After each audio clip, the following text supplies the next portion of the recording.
But thank you all for joining us for our all demo no pitch. Today we are going to be showing our pre-composed solution for D2C commerce, specifically web, built in partnership with Myplanet. Before we get started, I'd just like to do a little bit of housekeeping. As you just heard, the session is being recorded. We will share that with you after, and you can share it to your relevant team members who maybe couldn't make it today, or watch it again. In addition, you'll notice that you are muted. We just do that for ease so we can move through the session. Please ask questions throughout. Usually we have a lot of questions that come in during these sessions. At the end, once Mitch finishes his demo, we will take those questions. If we don't get to anything, we will follow up with you directly and make sure you get the answers that you need. I think that's all of our housekeeping for now, and then I'll set it up quickly. So let's talk about why we're here. We have seen the emergence of more and more D2C brands or businesses adding D2C channels over the last 5 years here at Elastic Path. And all these brands share something in common. Digital is so important for their D2C business. They need their experience to be highly engaging, easy to optimize, fast to launch. And not only that, but they need these experiences to be consistent across experiences and channels. So from chat to web to in-app and beyond. But the reality of bringing a unique vision to life across those channels and really differentiating through digital and it not taking a year to launch is something that a lot of D2C brands face. And that's exactly why we have partnered with Myplanet and together have built this pre-composed solution for D2C commerce. So if you're not familiar with our pre-composed solutions at Elastic Path, and we do have quite a few, they are pre-integrated core Elastic Path functionality plus third-party partners that might be needed for that use case, integrations, customizations, ready to go so that you can rapidly launch with your desired experience or use case, but still have that core microservice, headless commerce architecture underneath. So optimizing is super easy. This specific solution that we've built with Myplanet really thinks about digital first content experiences. So they have pre-integrated best of breed partners for search, for personalization, for content management, those that you'll see throughout the demo. So without much further ado, I will hand it over to Mitch Butler, who is a product architect at Myplanet. He will be walking us through the demo today. And as I mentioned, we will hit those questions at the end, so please keep them coming through via chat. All right, Mitch, over to you. Amazing. Thanks, Hannah. So as Hannah mentioned, I'm a product architect at Myplanet. I spend most of my day in code and working on the solution that you're going to see now. This solution is something you've got to think about as sort of a blank canvas. This is the piece of content that we've built with unlimited flexibility, and it's what our deploy teams and design teams start from when we start to deploy a pre-composed solution for D2C Web. It's also something that's well documented and that we share with clients as well. But really, we see this as a series of patterns and tools for building best-in-class headless websites. This one that you'll see, the content is coming from Amplience, but can come from any content service. The search infrastructure is driven by Algolia, but could be driven by a different search service. And all of the content, the product content, the merchandising content that you see is actually powered by Elastic Path. So here I'll run you through some of the tools and functionalities that we offer out of the box. First off, we can take a look at just modifying content on this homepage. As I said, content is managed in Amplience currently. We have this content hub where we can import images. And you can see these images are fairly large. So this is like a 3 megabyte image. But the images are rendered and optimized specifically for the context that they're displayed in. That means that we can deliver really rich images, really large images like the ones that you see here, and still hit our targets in terms of page load times, content optimization, things like that. So one of the things that I'd like to do here on this homepage is move our search experience feature behind our developer experience feature. And just to give you an idea of how easy it is to move content around without any code. So here I can see the title of the page, the cards, this nice rich image, all displayed in context here. And I can click into our grid and see all of the cards within that grid. These are all things that we've pre-developed. So these schemas, the essentially what essentially what the marketing manager might see when they're editing content here, all of this has been developed as a nice, really nice starting point. It's user-friendly, so I can, decide on the number of columns or even richer, more interesting visual layouts of cards. I can decide on the spacing between cards, and I can easily just click and drag the card that I'm looking for to the center of the screen. Here I can save and publish, and also make sure that this card is published here. The content that we see when we edit the developer experience card, you'll see that we can also modify how it's displayed. The visual effects that we call variants that can change how it looks. And we can even, to reduce content reuse, we could even link it to, for example, an article, a product, or another piece of content so that we pull that content in automatically. We don't have to restate all of the different headlines, subheads, things like that. In this case, I have actually explicitly stated all of this, and I've stated it for 2 languages across three locales. So we can see if I go onto the homepage here and I switch to Canadian French, everywhere that I've provided a translation for a field in French, it's just going to be displayed, and you can see how quick it is to change regions. We support region, language, and currency independently, which makes it incredibly powerful to develop, for example, multi-domain experiences, or even experiences where all of this is taking place on the same page. We also offer a lot of additional features. We have rich text, we have these more interesting layouts, as I mentioned. These are all provided automatically. They can be modified without any code. And they're even nice and responsive. So you can see how the layout, it's not only a sort of a smaller version of the same content, but it's actually something that's made to look visually appealing on mobile as well. So content, obviously very important when it comes to the work that we're doing on e-commerce. But really when it comes to e-commerce, we think in terms of navigation. When we think about repeatable patterns, we think about product, and we think about search. And so here we can see when I hover over one of these navigation menus, we see this mix of this sort of rich content that I was talking about, these cards, as well as all of these different links. What's nice about these links is, if we're working in a traditional commerce system, a PHP-based system like Magento or something, when I hit one of these pages, that page has to be generated. In this case, with something like Next.js, which is what this product is built on, I can actually pre-render all of the content that I know is going to be the same for every user who loads that page. What we need to do in order to pre-render it is we need an idea of all of these different nodes, all of these different categories, brands, all of this content. And Elastic Path's new PCM is great for that. So here you can see if I click into hierarchies, I can see all of our categories and all of our brands. And for example, Minox, Omaha, Kodak, all of these brands are pre-rendered into this system.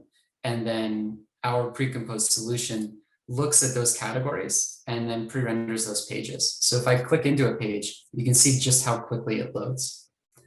And I mentioned all the content that is static is the content that we're going to pre-render. But there's also content here that's not static. So what you see at the top, the breadcrumbs, the title, And what you see at the bottom, this area of the footer, this doesn't need to be regenerated when someone goes to load the page. But the content that you see in the PRP, all of these product listings actually do need to be rendered when we load the page. And the reason for that is that these could be displayed in different orders based on personalization. If different users might, we might know that they're primed to see different types of products, or it could change seasonally, or it could change based on a specific promotion or context. So again, think about this like a blank canvas, but think about some of these functionalities, some of these patterns as things that we can really start to lean into and amplify as we start building out this experience. I'm going to show a few of the different ways we can navigate this page. And so if I'm a user, I'm a customer who knows which category or brand I want to look at, it's, as I said, very easy with these pre-rendered pages coming from Elastic Path hierarchies. It's easy for me to select one of these pages and have it load instantly.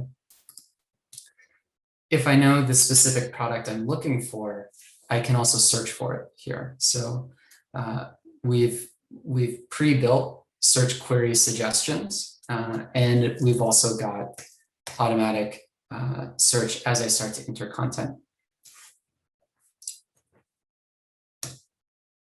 We also display these category cards inline in search.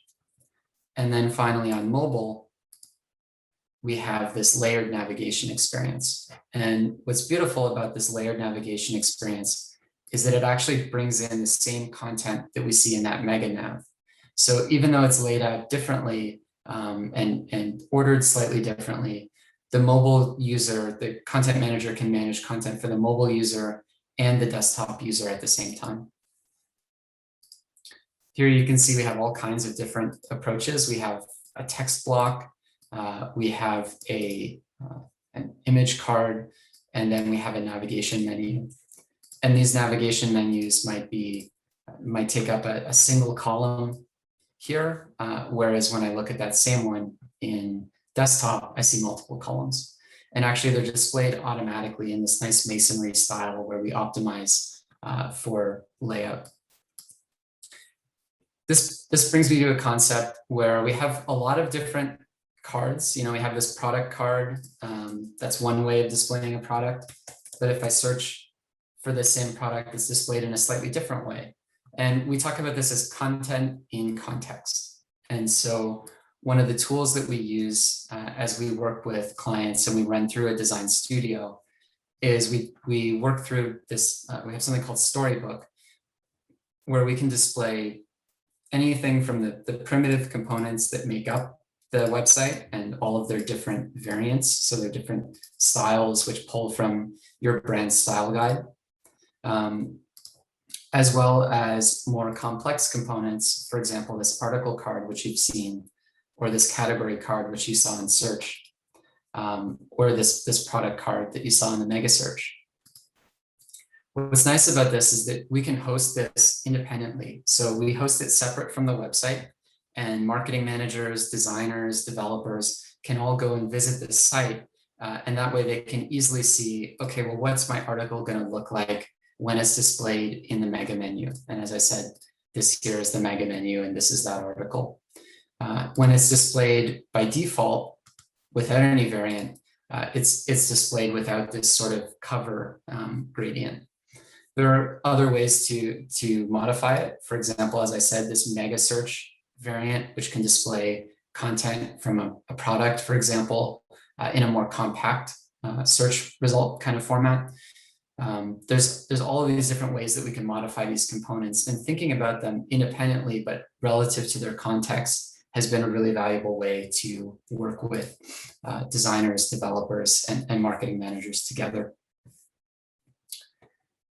So thinking about marketing managers and thinking about merchandising, we try to walk in the shoes of the people who will be using these products and try to think about some of the experiences we can unlock for them out of the box. And one of the things I love to show off is if I search here for notebook, maybe people are getting excited about travel again, and people are starting to maybe get outside again. Maybe I want to highlight this travel notebook, this walk pastel travel notebook, when someone searches for notebook.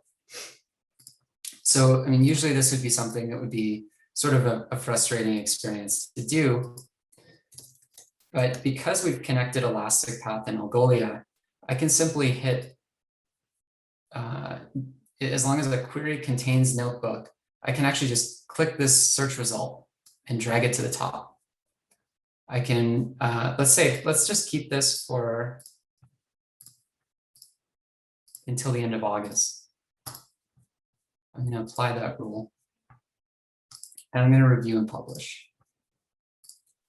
And now just with a simple refresh, if I search for notebook, you can see that that notebook is featured at the top.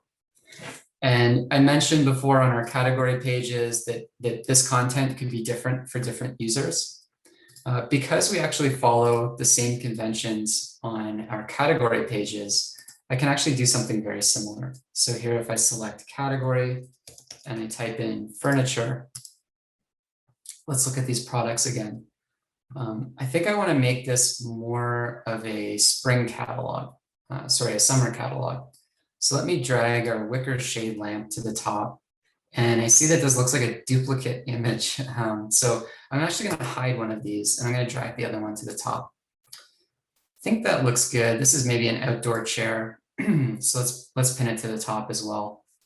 And before I publish it, let's look at what our furniture page looks like now.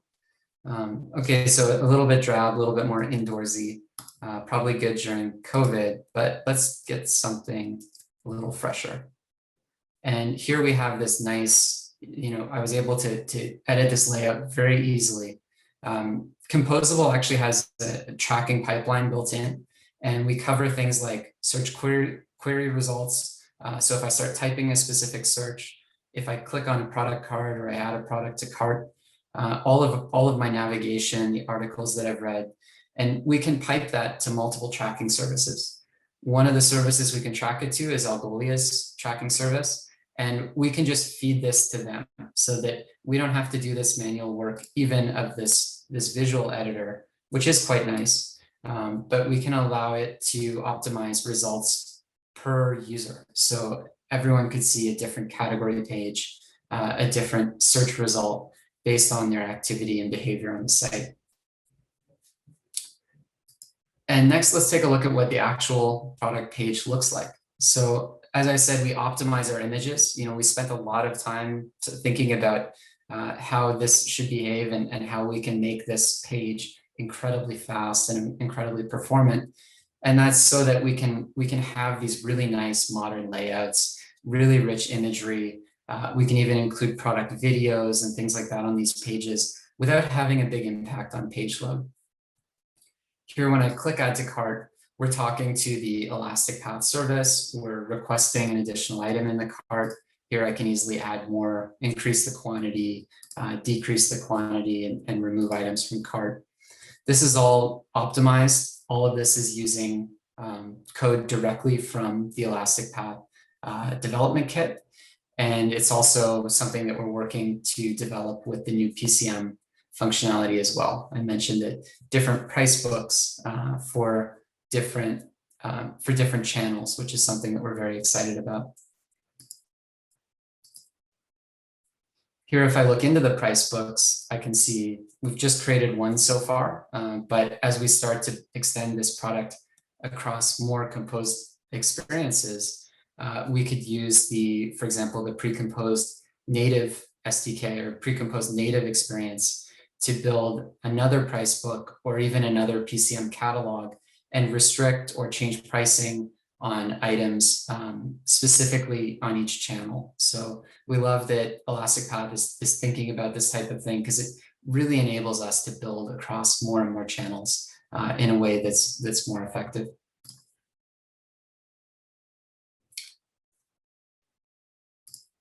And so finally, I see that's just a question there. Okay. So finally, going back to this homepage, I can start it rebuilding and we can see the changes that we made. And as I do that, I'll just remind you that this is a canvas. This is something that we think of as a starting point for the solutions that we build or that our clients build. And so really these are the core foundations and the functionality that we lean on to build out these really rich experiences. The fact that it's sort of unbranded right now really is just meant to reflect the flexibility in how it could be branded. And we have an entire theming system, a design system built on top of this, and a lot of other rich tools for managing and staying up to date with these features. And you can see here, we've moved the developer experience in front of the search experience on this homepage, and this is something I just rebuilt to reflect the changes that we made in Amplience. So that's it for the demo, and I look forward to any questions that anyone has. And with that, I'm going to pass it back to Hannah. Great. Thanks so much. So I see a few questions coming in. Let me just get to our first one here. Okay. Is Algolia able to, well, okay, so this is a specific Algolia question, but is Algolia able to order category and search results pages dynamically based on rules such as available inventory, promotions, etc., rather than manually? And Mitch, I know you're not technically on the Algolia team, but do you know the answer to that one? Yes, yeah, so anything that you feed into your search index, you can use to inform your query rules. And the visual editor that I showed is really just a small subset of the power that Algolia offers. There's also a scripted version which can do much more functional stuff. Also, at any point, you can actually do the calculations on your end about how you would prioritize this information, give it a numeric ranking, and then feed that into your search index. So you can really, it's really unlimited what you can use as criteria for ranking. Okay, great, thank you. And just to everyone else, again, I encourage you to use the Q&A if you do have a question. I have a few others though. Do you need to use all of the features of the pre-composed solution?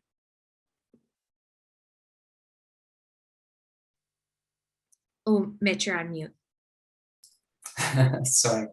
You don't have to use all of the features. Different customers prioritize different features.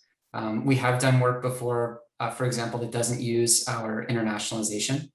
All of this is plug and played in the infrastructure. So you can decide whether to use certain features, things like personalization or CDP integrations, depending on the needs of the client.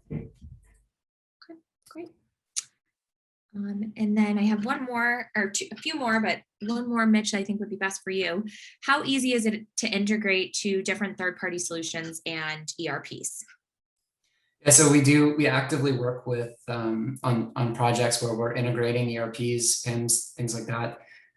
It's very easy to do. I mean, this is built to do that. So usually this is just some cloud infrastructure. Actually, what I showed off today was most of the front end, but cloud services that talk to, for example, Elastic Path and Akeneo, which is a PIM, or other products like that. So those sync services are fairly easy to set up, and because of the way that Elastic Path works, there's actually not a lot of modification that needs to be done on the front end once we've made that change. Okay, got it. And I neglected to mention that we actually have another member of the Myplanet team on, Thomas Mulreed, who's the director of sales, who might hop in and answer some of these questions too. But I'll keep going through and we'll defer to Mitch or Thomas based on the question. Okay, a question about integration with Amplience. How does Amplience content integrate with Elastic Path? I think this is meant to say, is content pushed into a central rendering system, or is it rendered directly from their own servers?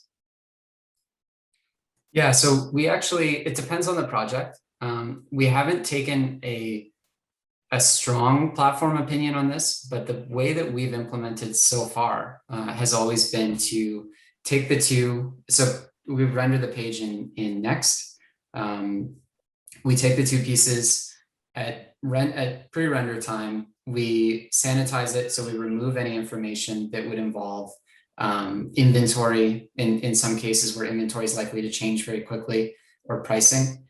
And then we offset those so that those are pulled at page render time. In the past, on projects outside of this solution, we've proxied requests and done our own caching and things like that. For this, we actually recommend just calling partner APIs directly, and we choose carefully our partners to make sure that there are services that we can really lean on for that reason, and that saves us, a couple of API round trips. It makes things very performant. And if the person who asked that has any follow-ups, feel free to paste them in and we can cover those. Another one though, this person said, great presentation, Mitch, so kudos. Awesome, thank you. How do you work with developers to integrate with an existing platform? So it depends on the existing platform. If it's if they already have a set of headless solutions that they work with, then we could apply our content patterns. So for example, with the Amplience integration, we have two separate packages. We have our Amplience package, and then we have our content package. We would have to, let's say they work with maybe Contentful, we'd have to remove the Amplience package and plug in the Contentful one. But the content package, all of the different patterns, the design tooling, the documentation that we've created, that all stays consistent. So it depends on what we're replacing. Often we see it's the content service, but if it was maybe the search service or something else, it's really just as simple as replacing that package. A little bit more difficult with search than content, but it's certainly something that can be done. Thanks, Mitch. One more, and I think this is more for Thomas, but I'll let you two decide. Are there any future features being added? Kind of more of a roadmap question. Yeah, thanks, Anna. I guess I've been mentioned twice, so I have to jump in. I have no choice. Show your face. Yeah, I appreciate it. And yeah, there's a lot more to come, and we're quite excited about what we've built out in the pre-composed solution so far. I know Mitch mentioned areas like personalization and customer data platforms and improving on how customer data is actually managed in a headless architecture. That's something that we're investing a lot of time in and building a lot more capabilities out. There's features out there that we're looking to integrate in, such as segment and Algolia integrations or other personalization services that we want to build in as well. So that's something that we're quite excited about as well. On the other side, there's also new features from the best of breed solutions like the CMSs and the Elastic Paths as well. So the new PCM functionality has unlocked a lot of new capabilities and new things that we can explore into. There's definitely a lot of use cases that we're excited about building out with customers as well. So definitely taking advantage of the best of breed solutions that we have. And then also continuing to expand into other channels as well. So we've also built out pre-composed solutions for native applications or omni-channel use cases. And we want to make sure that not only the web and the native and the in-store is all connected as well. And that really comes back down to the experience that you're looking to deliver and how you can grow it over your entire product suite as well. So there's a lot more to come. We're very excited, and we're definitely working closely with both Elastic Path and our other partners, as well as our customers that we're investing in this with as well. Great. Thanks, Thomas. All right, so folks, we are about at the end of our time. These go so fast. I just want to make one call out. The team here has been referring to something called PCM, or Product Content Management. This is our kind of super enhanced, totally flexible, easy to use product data and catalog management functionality. We actually have a live demo on that. So if you're curious to learn more about that, because we believe it's very differentiating in the market, please check that out. You can find it on the site. But thank you all so much for joining us. As I said, we will share this recording so you can share internally or rewatch yourself. And thank you, Thomas, Mitch, and the entire Myplanet team for joining us today. Without further ado, I'll wish you all a good day, and we hope to talk to you soon. Bye, everyone. Thanks all.